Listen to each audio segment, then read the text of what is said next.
Okay, so I think this will cut it as the final version of the Devar Torah for Parashat Mishpatim. I heavily cut it. I cut out the parasha, which hurt because but that's a good minute that I can get out of here. So I think I shortened this up enough. We're going to find out. Now I focus almost exclusive. I almost focus exclusively on the Haftarah from Jeremiah. So we'll see what happens. I don't know.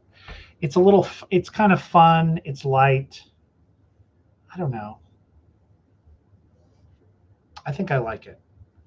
I don't know that it means something or that it's really heavy, but it's not heavy. So it's light. It's just fun. I guess it's the kind of Devar Torah that you might like after a hard week or when something nifty came out in pop culture and everybody wants to talk about it. Maybe. Okay. We have all read or watched a good time travel story. A scientist or an alien or a family or Marty McFly goes in a box or falls down a waterfall or gets into a DeLorean and goes back or forth in time. The latest, the reluctant hero, Loki, solves problems of crisscrossing timelines in the Time Variance Authority in the Disney Plus show Loki. Well, good news. In a big way, Judaism uses time travel and time machines and has for centuries. And we see a small example of this in the rabbi's work in crafting our Haftarah portion from Yirmiyahu, the prophet Jeremiah, which shows up with this week's parashat Mishpatim. So the rabbis craft, for our benefit, a Haftarah excerpt that pulls from Jeremiah chapter 34 and then jumps back to 33. Okay, so let's set the stage. Jerusalem is under siege. The prophet Jeremiah gets the locals to follow God's command to free their slaves. And the commentators say maybe to bolster their fighting force. And they do it. They free the slaves, but then they backtrack on their decision. Just in sentences, they do it. And Jeremiah tells them, once they turn away from their decision to free the slaves, as they said they would, now you're in for it. The prophet shares God's warning that the enemy shall attack Jerusalem, quote, and capture it and burn it down. I, God, will make the towns of Judah a desolation without inhabitant. So chapter 34 ends, and scene. Your ancestors agreed with God to do something. They didn't do it, and now they'll suffer. But as with many other Haftarah portions, the rabbis do not want us to end on the down note. So get the time machine, turn back to chapter 33. Quote, thus said the Lord, as surely as I have established my covenant with day and night, the laws of heaven and earth, so I will never reject the offspring of Jacob and my servant David. I will never fail to take from his offspring rulers for the descendants of Abraham, Isaac, and Jacob. Indeed, I will restore their fortunes and take them back in love.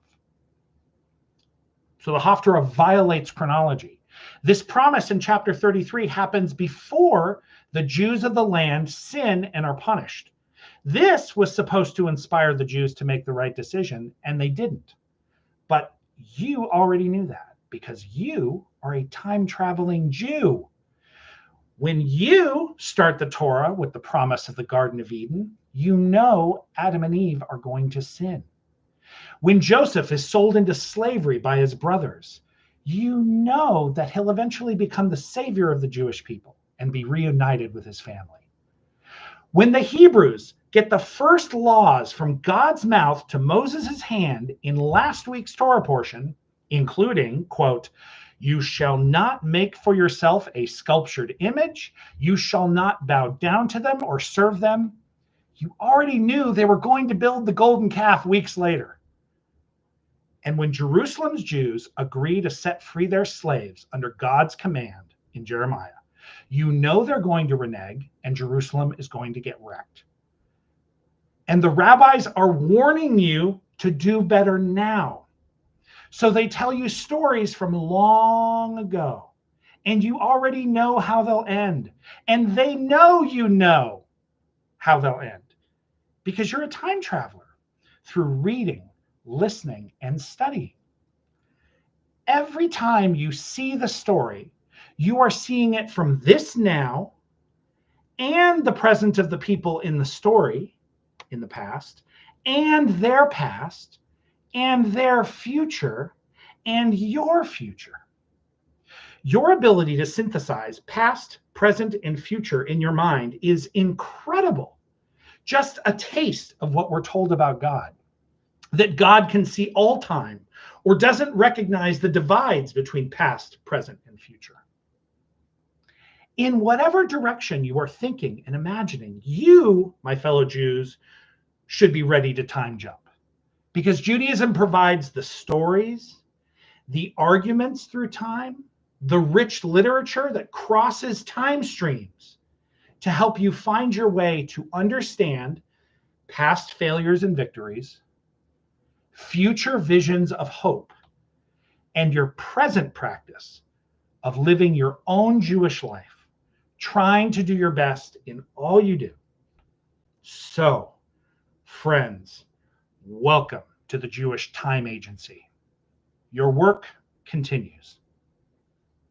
Okay, that falls right in, and I can riff. That should be fine. That's good. It's short. Okay. All right. Thanks. That'll be my final one. I'm going to rename it this the final one. You should still start it on one, but now it's too late to tell you. It's too late to tell you because we went back in time. Oh, this is terrible. I'll have to go back into the past to tell you to start on minute 1. Okay, anyway, we'll figure it out.